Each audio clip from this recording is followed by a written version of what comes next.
And ain't no way you think I'm finna put a down payment down for a finance car. Let me tell you something.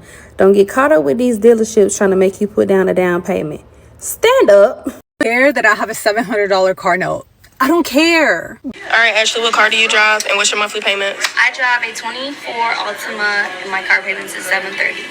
All right, what car you drive, Daryl, and what's your monthly payments? All right, I got a big boy scat. Monthly payment $900 a month. They calling out their car payments like it's a badge of honor. In today's video, we're going to get into people paying way too much expensive car payments, making silly financial decisions. Why are you paying $900 for a car? It's fine if you can afford it, but if you can't, that's where the problem lands. I just feel like they are really trying to get away with the middle class. And these expensive car payments, this high rent for poorly made bills is absolutely insane. Nothing wrong with wanting nice stuff, but the thing is, can you actually afford it? A lot of people are paying $700 car payment, $1,200 car payment, but they're only making $3,000 a month. They have other bills. They cannot afford it. Their cars are getting repoed. They're having to come on TikTok and beg. They're having to start GoFundMes to pay their car payment. And that's not, there's nothing wrong with that, but it's like you can't do that every single month. So that's not going to be like a real solution. You're going to have to find a way to make more money. Is literally the #1 wealth killer in it shows. My son bought his dream car at 21, a Chrysler 300. And I bought my first dream car, I think at 40, which was a Lexus ES 350. And his car payment at the time was about $600. And my car payment at the time was $537. I want to repeat that. I was making 6 times more than my son made. And his car payment was $70 more per month than I was paying. He also couldn't contribute to his 401k. He also couldn't contribute to the employee stock purchase program. Why? Because the bulk of his net income was dedicated to a depreciating asset. Listen, there is nothing wrong with having your dream car, but it should not hinder you from preparing yourself for financial independence in the long term. I drive my dream car now, right? Guess what? Just like my boy Quay is saying, it becomes just your new normal. It's just a car that I get in. If I had to do both of those things over again, I would have kept my Malibu that I was paying $237 for, paid it off. However, I feel like if you want a $2,000 car payment and car insurance and you can actually afford it, then go ahead and get it. But if you are only making $5,000 a month, why would you be paying $900 in a car payment? And then we just be talking about car payments. We're not even talking about car insurance. Some people be paying $700 for a car payment and then $500 for a car insurance. $1,200. We're not even talking about gas. And $500 for a car payment nowadays, that's actually pretty inexpensive. Car payments now running around $500 to $700. It's ridiculous. The U.S. is trying to take us for all we got, especially if you want something nice. Now, if you want something like a 2000 Honda Accord, then cool. All right, what car you drive, Daryl, and what's your monthly payments? All right, I got a big boy scat. Monthly payment $900 a month. Taylor, What's up? what car you driving? What's your monthly payment? I drive a 2023 Honda Civic Sport hatchback and my payment is $565. Ain't nothing wrong with having a car note. We're adults. We got to be able to get places, so we got to have a car. And if we're not in the position to just buy the car outright, then we got to have a car note. There's nothing wrong with it. It's just, for me, it's like, when the hell did these car notes get this goddamn expensive? I don't have no car notes no more, and I'm going to try my hardest to never have a car note again. I got 2 cars that run perfectly fine. We good. We don't need no cars right now. By the time we actually do need another car, hopefully I can just buy those cash the way that I did these 2 cars. But for real, the last time I had a car note, my car note was $332. I don't see nobody saying they pay anything less than $400 these days. I'd be sick if I went to go finance a car and they said my payments were going to be $700. I'm not doing it. There's no way in hell. I couldn't justify that. No, I'm not doing it. What type of jobs y'all be having, though? Because I be seeing so many people on this app talking about money and how they need more money, but y'all be having these crazy-ass car payments. Something ain't adding up. Something ain't adding up. Now, this lady is paying $2,000 a month for a 2021 BMW, and she had it for like almost a year, and she only paid $5,000 off. So that means that you're paying half of it is going to interest. And she's talking about she makes so much money. If you have so much money, why are you not fixing your credit? Fixing your credit, that should be number one before you go splurging on luxury cars. Trying to flex on the gram is really causing our people. And if she made a lot of money, like I said, I wouldn't have a problem with the $2,000. But the fact of the matter is, you should have fixed your credit first. So that means, how much money do you really have? Hey y'all, so I finally made it up to a point in my life where I set all my bills on auto pay, right? Yay me, I'm excited because I'm like, yeah, I ain't gotta check, I ain't gotta log in here, log in here, log in here. I ain't gotta check here, check there, check here, check here to see if I made sure I pay this, because baby, listen, I will forget. So I got all my bills set up on auto pay, so I don't have to worry about no bills not being paid, right? So something tells me to go check my car because I want to see how much I have paid on it since I had got it like last year, March, April, February, March, somewhere around that time when I had got my BMW X5.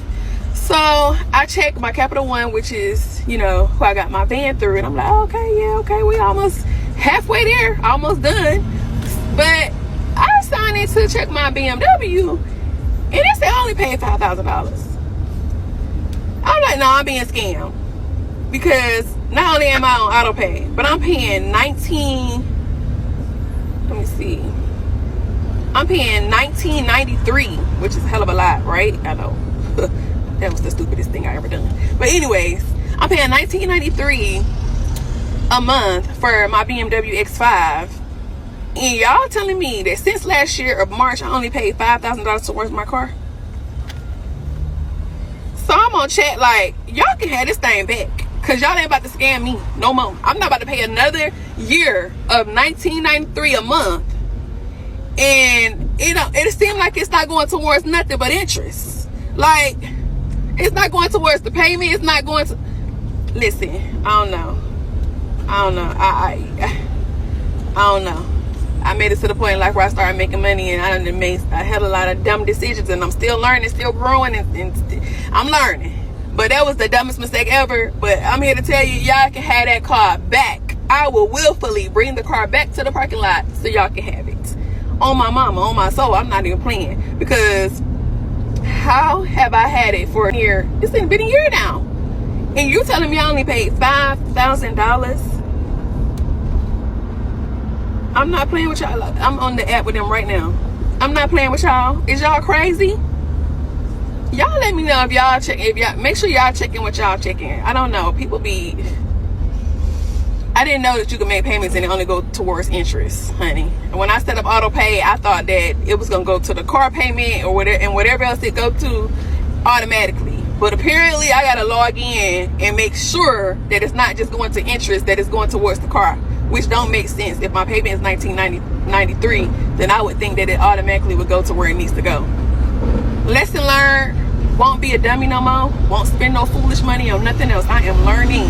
I'm in this car a lot, right? Think about it. We commute to work, to the gym, to the stores. We're in this car 1-2 hours every day. Best believe that I'm going to drive something that I like and that I'm comfortable in. And I don't care about that Apple CarPlay, whatever everybody's obsessed with. What I care about is that my windows roll up and down, that I don't have any check engine lights, and that my brakes aren't screeching. Because having an unreliable car is inconvenient. Trust me, I've had my handful of cash cars. I've been in hoopties. It was all that I could afford back then. Car troubles were the worst. So yeah, I'll pay my $700 car note. And best believe, yes, I am going to buy the maintenance package because my car needs to be on schedule for its maintenance. And listen, the real flex is buying a nice car cash, right? But we don't all have it like that, but we can afford a little, $700 payment. And I'm cool with that. Y'all are gonna come for me, but y'all have fun on the side of the road now. Dealerships prey on young people. They don't really understand interest. They really need to start teaching